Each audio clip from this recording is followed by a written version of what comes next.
Okay, good afternoon. Can you please open your camera nga?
About the others,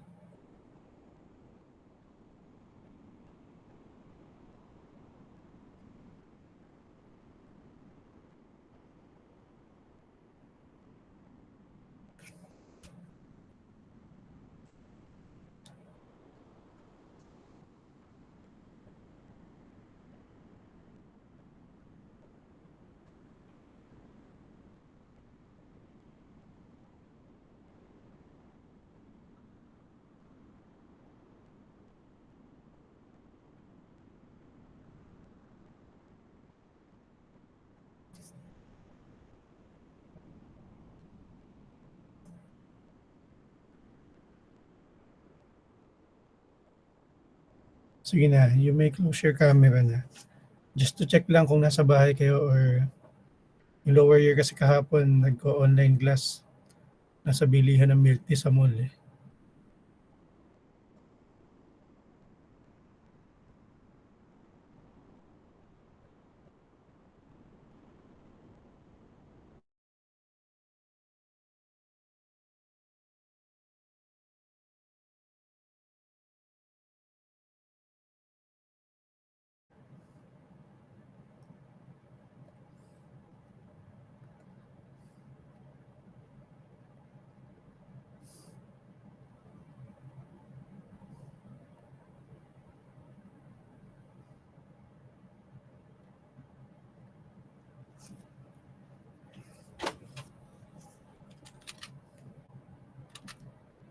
Okay, so today I'm going to discuss a reinforced concrete footing. So, ito ay topic for the finals.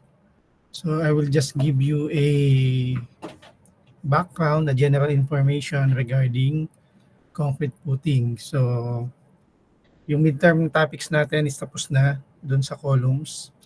So ito, so we will now proceed sa ating sa topic ng ating finals, which is reinforced concrete footing. Okay. So hindi siya katulad ng halimbawa, hindi siya katulad ng beam wherein ang beam kung may RCD na beam, merong counterpart na beam sa steel design. Kung may concrete na column, merong counterpart na na column na steel. So ang footing wala siyang counterpart sa steel. So sa concrete sa RCD lang siya dinidiscuss. So I will give you ideas regarding sa reinforced concrete footing in such a way kapag balik natin sa school, more on computation na tayo. So, discuss ko lang yung types of footing, all about footing. Yan. Naririnig ba ako? Loud and clear ba?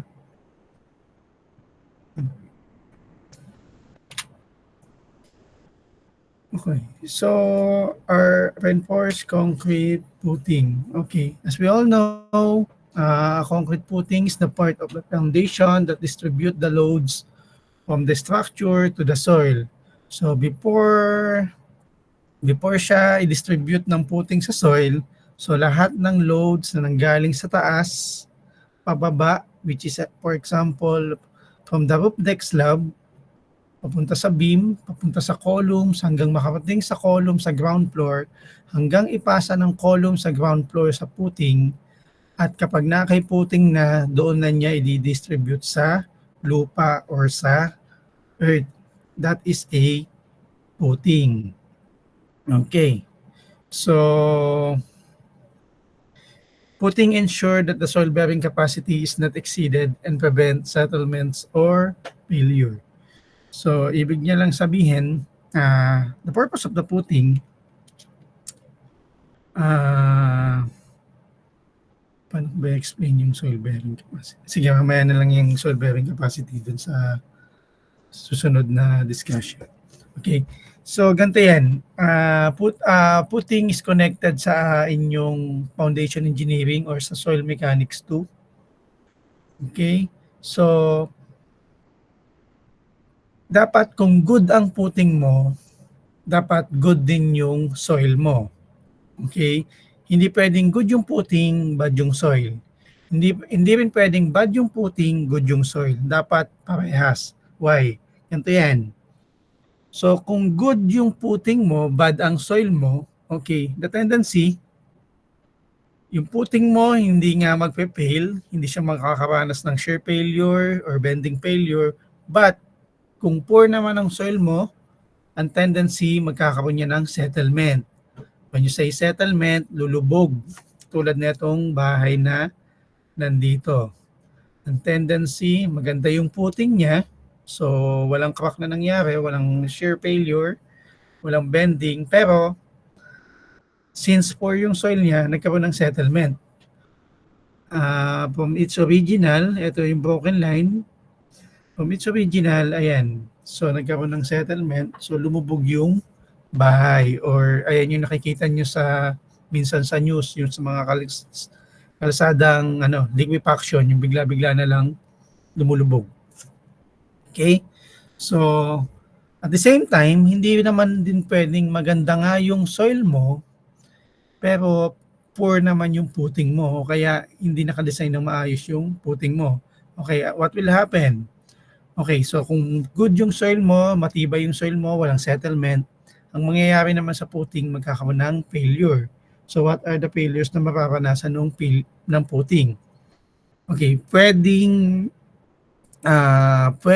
yung footing, mabutas siya ng column, tumagos yung column sa kanya, papunta dun sa lupa. One of the failure na pwedeng mangyari dun sa footing. Kaya ang sabi ko nga, dapat both the footing properly designed at the same time, at the same time, yung soil condition natin is good.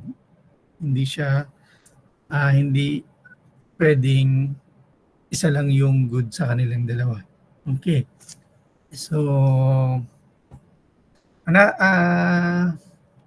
just para lang din may compare natin yung footing, no? Parang isang alam niyo yung airbed, yung higaan na binobombahan. Okay, just to compare lang kung ano yung nagiging purpose ng footing. So, let's say the airbed is the footing, then inilagay mo siya sa swimming pool. Okay? Let's say yung tao, yung structure. So, kung walang airbed, tumalong ka sa swimming pool, ang tendency, lulubog ka. Tama? With the help of the airbed, dinidistribute nung airbed yung weight mo doon sa tubig, so hindi ka lulubog. So parang ngayon yung comparison niya doon sa comparison ng footing, yung kanyang purpose. Okay? So, ayan, yun na pala. So, these are the purpose of reinforced concrete footing. Transfer the load safely to soil, yung na-discuss na nga natin. Okay. Avoid differential settlement. Okay, mag-avoid na lumubog yung lupa. Provide stability dun sa structure and resist bending and shear. Okay. Okay, so how do we classify footings? So paano ba natin siya kina-classify? So what are the types of footing? So kanina nakita natin in my first page or first slide, makikita nyo there are many types of footing. Paano ba natin tinatawag yung footing? Okay, so there are 3 ways na pag-classify sa footing. So una is the type of load. Okay, so when you say type of load, ano ba yung kinakarga niyang load? So whether it is a column ba yung kinakarga niya, walls, or what else? Yan, columns or walls, yan. So pwede rin siyang i-classify according to number of columns na nakapatong sa kanya. So kung isa yung column na nakapatong sa kanya, multiple columns, 2 columns, 3 columns, or lahat ng columns sa building nakapatong sa kanya. Okay, so pwede rin siyang i-classify according to the type of soil and loading condition. Okay, so to give you the types of footing or classification of footings, so there are 6 popular types of footing na ginagamit. So those are the isolated footing or yung sinatawag na single footing. So ano ba yung isolated footing na yan? Discuss natin later. Combined footing, strap footing, wall footing, mat or rough footing, and lastly, the pile footing. Okay. So pagbalik natin sa school, we're going to concentrate dun sa isolated tapos pile. So ito yung mga lumalabas dun sa board exam. Yung mga previous board exam, yan, madalas lumalabas yan. Pero kung may time pa, I don't know kung may time pa, we will discuss the combined footing.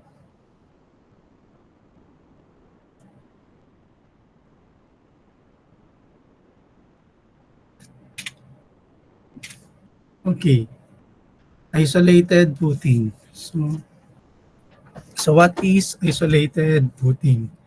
So isolated footing, it is also known as a pad or spread footing. It is a shallow foundation that supports a single column. It functions by receiving a concentrated load from the column in distributing it over a larger area of soil, ensuring the soil bearing capacity is not exceeded. Okay. So, kanina pa natin dinidiscuss yung soil bearing capacity. So, soil bearing capacity, this is the allowable soil bearing capacity ng soil or yung tibay ng soil. Okay. So, nakukuha yan through soil investigation, yung soil bearing capacity. Okay, so back to the topic, isolated footing. So when you say isolated footing, so it only carry a single column. So madalas yung nakikita yan dun sa mga residential houses, residential structures, commercial structures. So ayan, gumagamit sila ng isolated footing. Okay. Yan. So in your OJT, yan, madalas nyo makita yan. Bira kasing gumagamit ng file sa mga residential. Okay. Again, when you say isolated, 1 column per footing. Okay.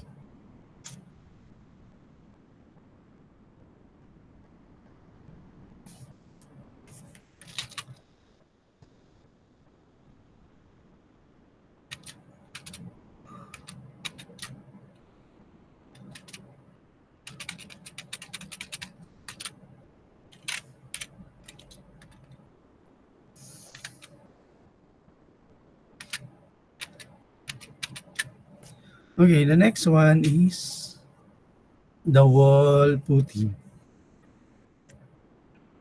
Okay, a wall putting, also known as a strip putting, is a continuous strip of concrete that serves as a foundation for a load-bearing wall.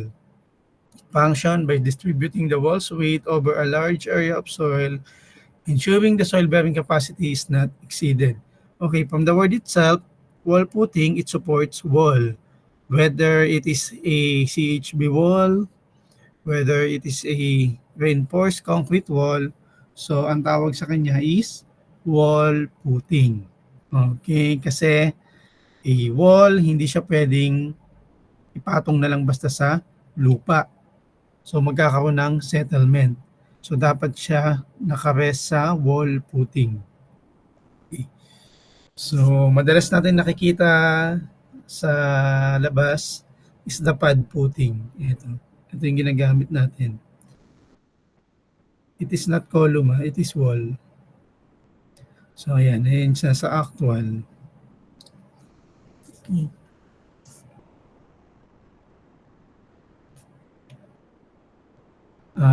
Sa residential building, very popular yan, wall putting, yung mga pinapatungan ng CHB. Okay.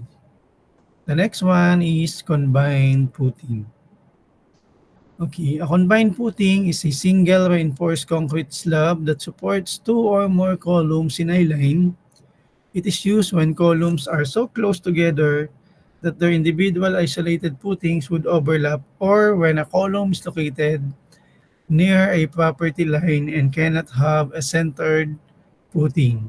By combining the footing, the load from all columns is distributed over a larger area, helping to prevent uneven settlement and maintain stability. Okay. So, combined footing, to cut the long story short, nangyayari siya kapag ganito.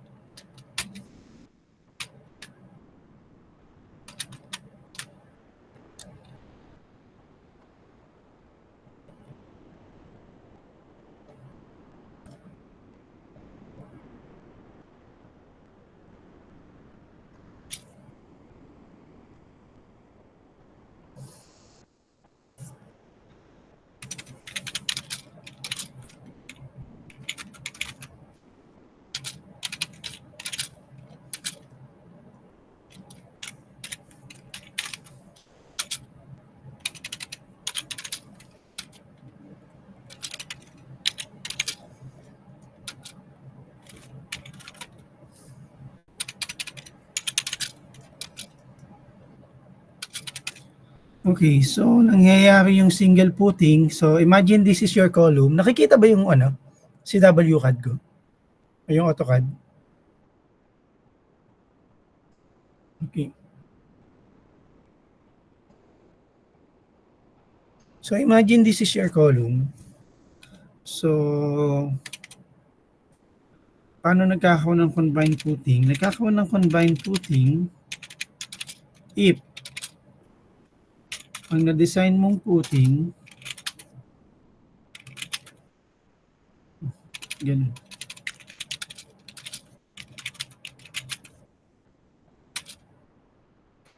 Malaki.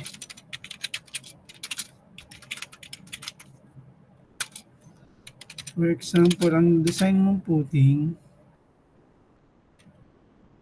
dito sa corner ang design mong footing ngayon.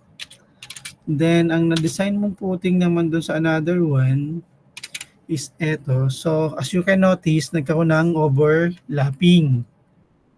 Okay? So, yung footing nung center column, nag-overlap doon sa corner footing. So, kapag ganyan yung nangyayari, ang ginagawa nila, kino-combine na lang yung footing niyang dalawa.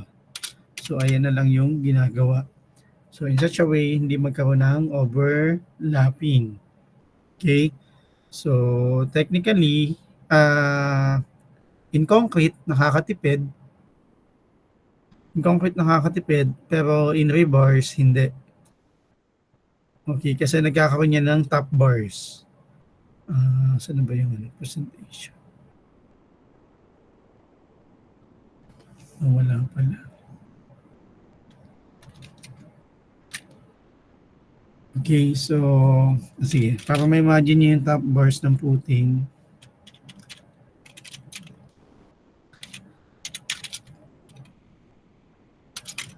Ang cross-section nun is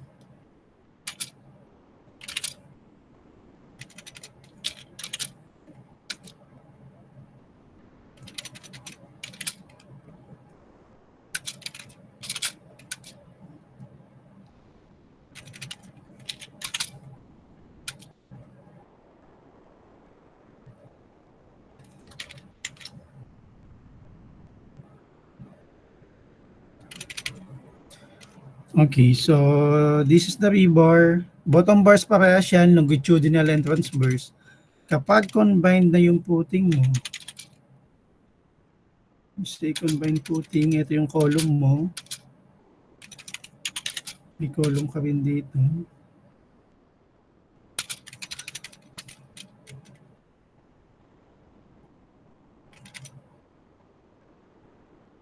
Okay, kapag combine na yung puting mo, nagkakaroon ka ng top bars. Okay, ayan. So, ganyan yung itsura ng isang combined puting. Wherein, kung isolated puting, ito lang yung makikita nyo. Yan. Okay?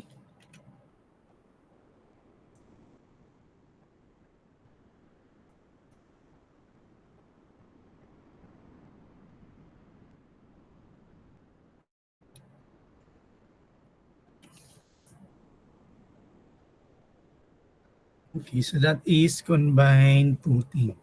Okay. Mm-hmm. The next one is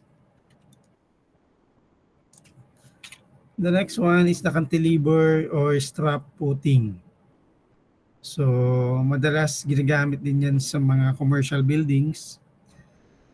So, a strap puting, also known as cantilever, is a type of combined puting that connects an eccentrically loaded exterior column puting to a adjacent interior column with a rigid reinforced concrete beam called the strap. That's why tinawag siya na strap puting. So, a two isolated puting was connected by a strap beam. So, ito yung strap beam na tinatawag. Ayan siya. So, primary purpose is to create a stable foundation that prevent the exterior puting from overturning or experience uneven settlement caused by its off-center load. So, that is the cantilever or strap puting. Okay, so a wrap or mat puting. So, as you can see sa figure,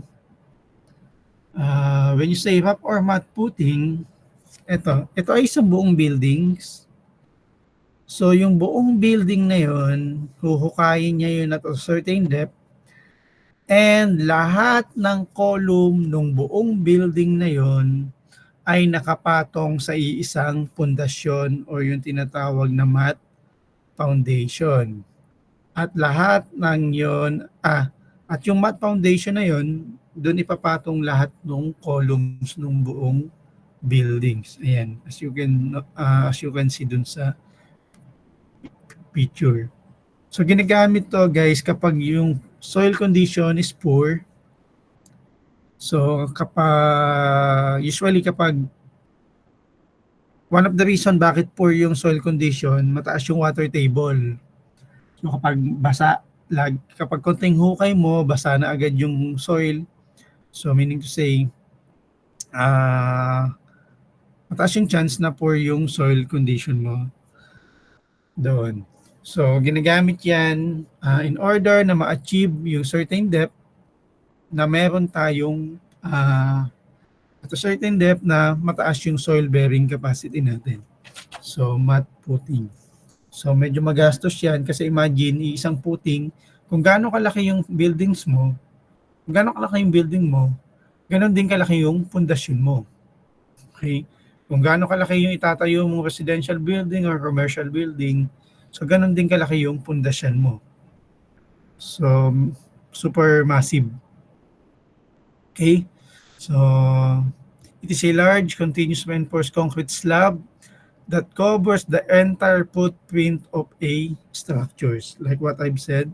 So it is designed to distribute a total load from all the columns and walls over a large area of soil, rather than concentrating loads on individual footings. So that is a mat footing. Okay.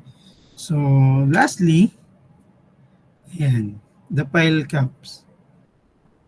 Mm, So pinagkaiba niya dun sa isolated footing. Ito is a isolated footing.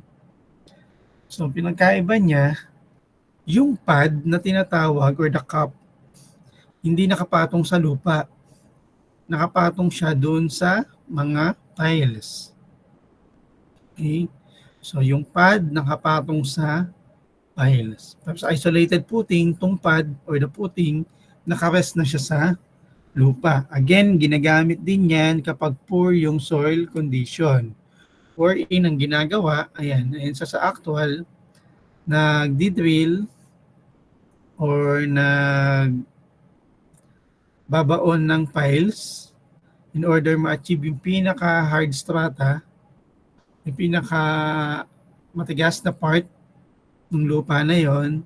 At kapag na-achieve na yon, saka siya bubuhusan ng pile cap, yan, in such a way, yung load ng buildings hindi matransfer dun sa lupa na nandito, kundi dun sa pinakailalim na lupa kung saan nandun yung dulo nung piles.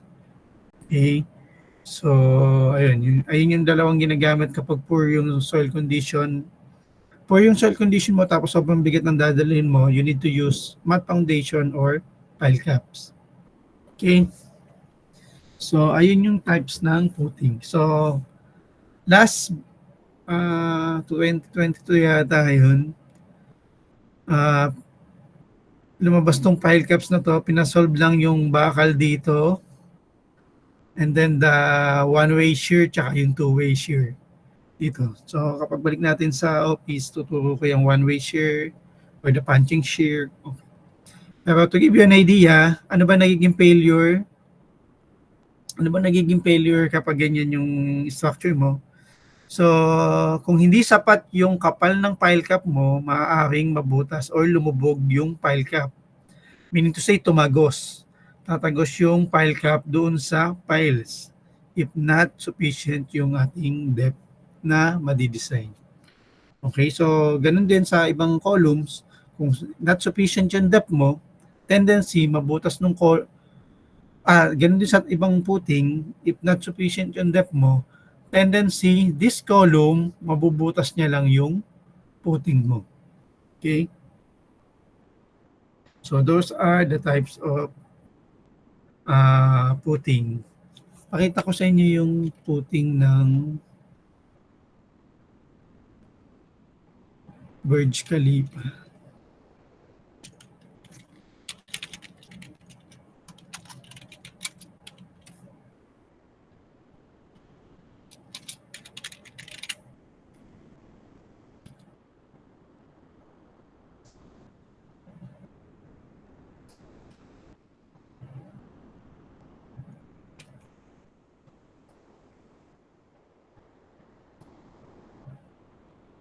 Ayan. So, ayan yung footing niya.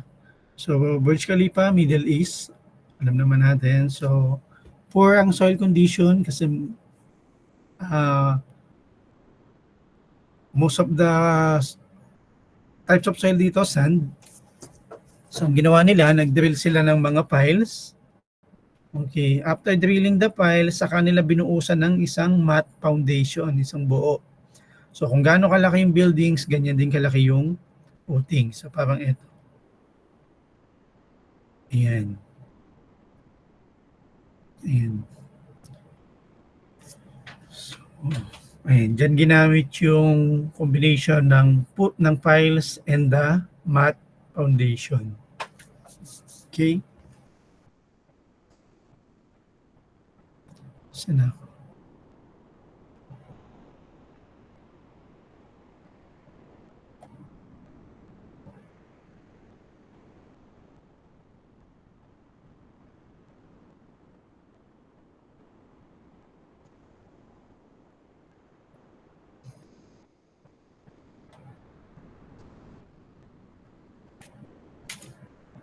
Okay. So, when we go back sa school, ano-ano ba yung mga dapat natin consider in designing a concrete footing? In a reinforced concrete footing. So, eto kanino ko pa binabanggit, the allowable soil bearing capacity. So, this is the most critical kapag magso-solve tayo ng footing. Okay? Kasi as I've said, nakasalalay yung laki ng puting, kapal ng puting, depende dun sa papatungan niyang lupa. Okay. Allowable soil bearing capacity. Saan ba yan nakukuha? Okay. Nakukuha yan, katulad ng sinabi ko, kapag magso-soil test ka dun sa pagtatayuan mong building. So, kung nakakita na kayo ng soil boring na tinatawag, so wherein kinokore yung lupa, kinukuha yung layer, ayan, teka lang. I think, mapapakita ko siya.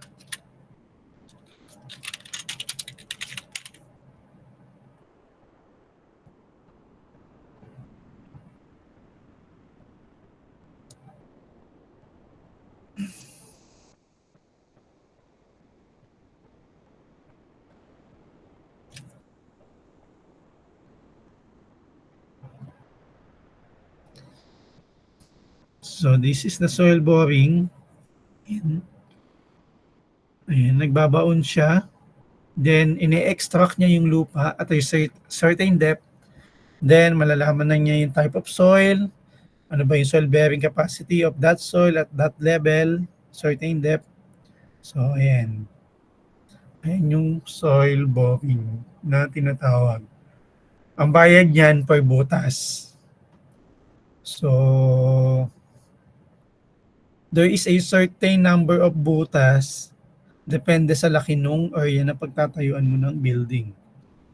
So, for example, magtatayo ka ng building na magtatayo ka ng residential building na 150 square meter, parang requirement na 2 butas. 2 gitna tsaka isang corner. Parang ganun, something like that. So, parang 20K per butas yata yan. 15 to 20. Okay, so ayan yung pagkuha ng allowable soil bearing capacity wherein hindi siya pinapractice sa Philippines. Hindi naman sa hindi pinapractice. Wherein, ayan yung ginagawang optional. Okay? So, ginagawang optional kasi additional cost daw. Additional cost sa contractor. Pag additional cost sa contractor, additional cost sa owner. Wherein, dapat ayan ay hindi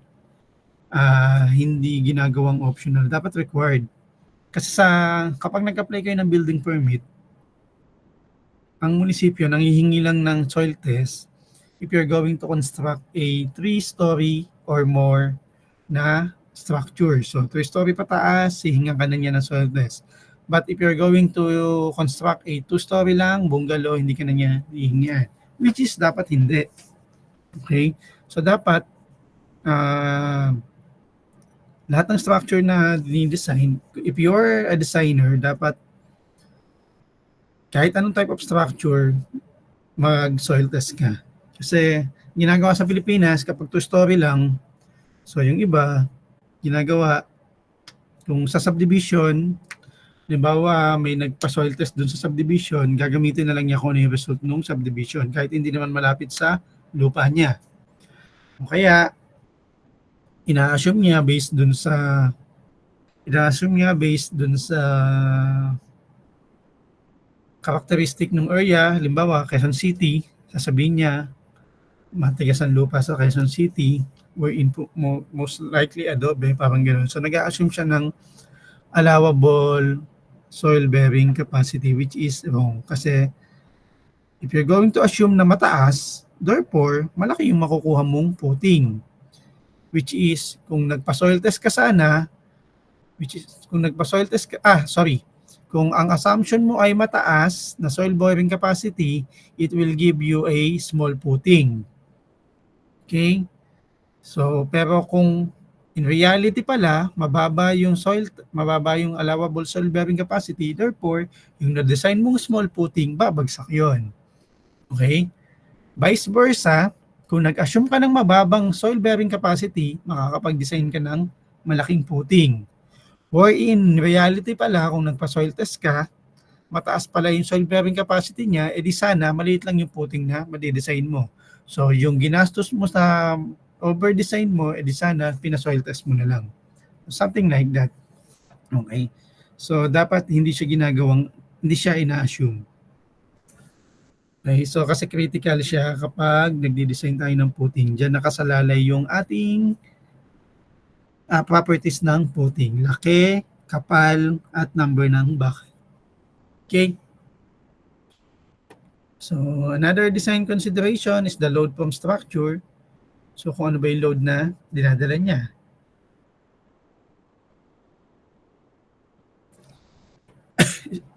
Forward.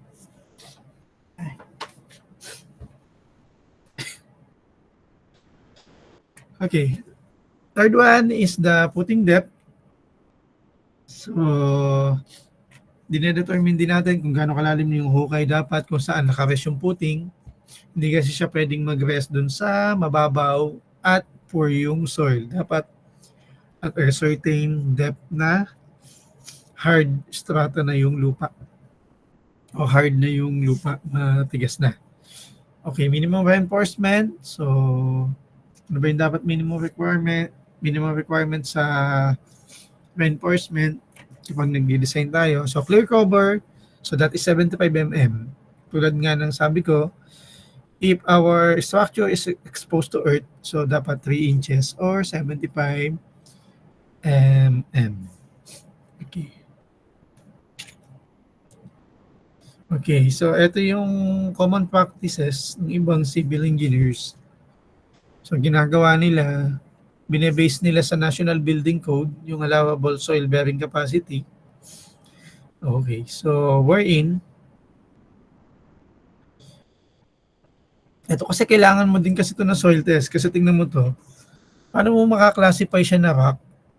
Kasi halimbawa kung rock siya, halimbawa kung hard clay siya, sabi niya ang minimum na QA or allowable soil bearing capacity is 25 kilopascal. Ang maximum niya 150 kilopascal. So without the soil test, hindi mo rin malalaman kung ano yung classification ng soil dun sa ilalim ng lupa.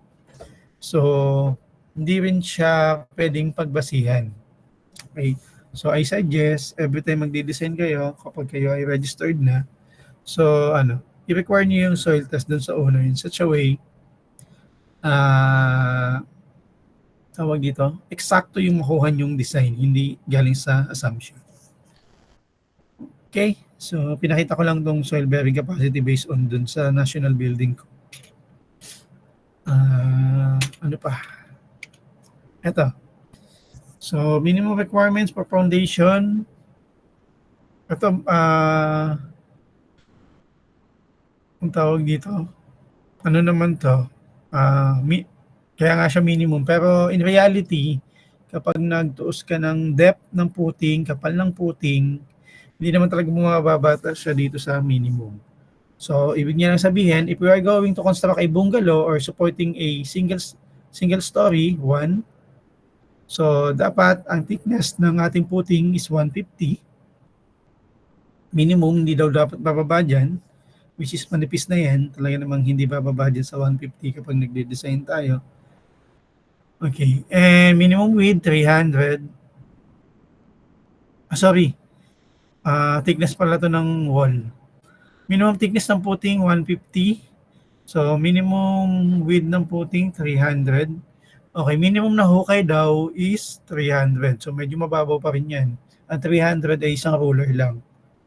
So kung magko-construct naman daw tayo ng 2-story building, so the minimum width ng footing 375. So medyo maliit yan. Hindi ayan talaga yung nasosolve. Thickness 175. So depth ng footing 450 mm. If we're going to construct a 3-story building, minimum width daw 450, sobrang liit na niyan. Sobrang nipis rin na itong 200 para sa 3-story kapag nagsosolve na tayo. And minimum depth is 600. Okay, so these are the minimum values. Pero sabi ko nga, kapag nag-solve tayo, never tayo makaka-encounter na bababa pa tayo dito sa minimum. Okay. So, ayan, in a isolated footing, ang madedetermine natin dyan kapag tayo ay nagsosolve na is the dimension ng footing, length, width, at saka kapal nung footing. So, those are the values na madedetermine natin. Gaano ba dapat kalaki yung footing or yung area niya, which is the length times width, in such a way, hindi siya itulak pataas nung pressure sa lupa. Okay? And gaano ba dapat siya kakapal in such a way, hindi magkaroon ng failure sa shear or bending failure. So those are the output na makukuha natin pagdating natin sa office. Sa school. So, yun lang. Binigyan ko lang kayo ng overview para sa ating footing. Kasi as much as possible, gusto kong i-discuss yung computation face-to-face. Okay? So summary, putting transfer load safely to soil, proper design and proper detailing ensure stability. It depends on a load layout and type of soil. Okay, key takeaway, a strong building starts with a solid foundation, not just in concrete, but in design and understanding. Okay, so these are the references. Then that ends our lesson. Any question? Ito pala, pahabol. So, ito yung makikita nyo sa plano kapag ano. Ito yung makikita nyo sa plano. This is a plan view. So, ito kapag mat footing. Okay. This is combined footing. Ito isolated footing. Ito strap footing. Yan. Ito combined footing. Yan. Ito is combined footing din. Yan. Ito combined footing din, trapezoidal. So, ayan. Okay. So, those are the overview sa footing. So, pagbalik natin sa office, dire-diretso na tayo ng computation. Any question? None, sir. Uwi na kahit nasa bahay.